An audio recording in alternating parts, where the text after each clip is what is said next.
महाराष्ट्र में दोबारा लॉकडाउन। क्या वाकई लॉकडाउन लगने वाला है? जानिए तमाम तफसीलात इस खबर में। रियासत महाराष्ट्र में गुज़िश्ता एक हफ्ते से ऐसी खबरें गश्त कर रही हैं कि रियासत में दोबारा लॉकडाउन नाफिज किया जा रहा है और ये खबरें सोशल मीडिया पर ज़्यादा गश्त कर रही हैं। हालांकि रियासत में आज भी कोरोना केसेस 4000 से ज़्यादा रिकॉर्ड हो रहे हैं और अमवात का सिलसिला भी जारी है। दूसरी जानिब रियासती हुकूमत को मरकज़ी हुकूमत ने तीसरी लहर के पेश नज़र रियासत में एहतियाती इक़दाम करने पर ज़ोर देने की हिदायत दी है और रात तक कर्फ्यू नाफिज करने की हिदायत भी दी है। इसलिए ये इत्तला मिली है कि हुकूमती सतह पर रियासत में नाइट कर्फ्यू पर गौर किया जा रहा है, क्योंकि आइंदा दिनों में चंद अहम त्यौहार मनाए जा रहे हैं। इसीलिए हुकूमत एहतियाती इक़दाम करने पर ज़ोर देने पर गौर कर रही है। इसीलिए रियासती हुकूमत कारोबार को रात 8 बजे तक की खुले रखने पर गौर कर रही है।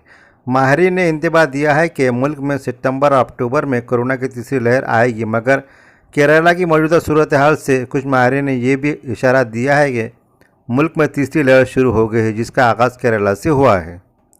दरअसल सोशल मीडिया पर कुछ मनचले अफराद साल गुज़िश्ता के अखबारात के तराशी और टीवी चैनल्स के स्क्रीनशॉट शेयर कर रहे हैं, जिसमें लॉकडाउन नाफिज किए जाने की खबरें हैं, जिसे कुछ लोग सच समझ कर सोशल मीडिया पर शेयर भी कर रहे हैं, जिसकी वजह से रियासत भर में लॉकडाउन नाफिज करने की खबरें तेज़ी से फैल रही हैं। बल्कि कुछ अफराद ने तो तारीख भी तय कर दी कि फ़लाँ तारीख से रियासत में लॉकडाउन नाफिज किया जा रहा है और कारोबार और दुकानों के औकात में कमी की गई है, मगर ज़िला इंतज़ामिया और रियासती हुकूमत ने भी इस तरह की खबरों की तरदीद की है। हाँ, मगर रात कर्फ्यू को नाफिज करने पर हुकूमत गौर व फिक्र कर रही है।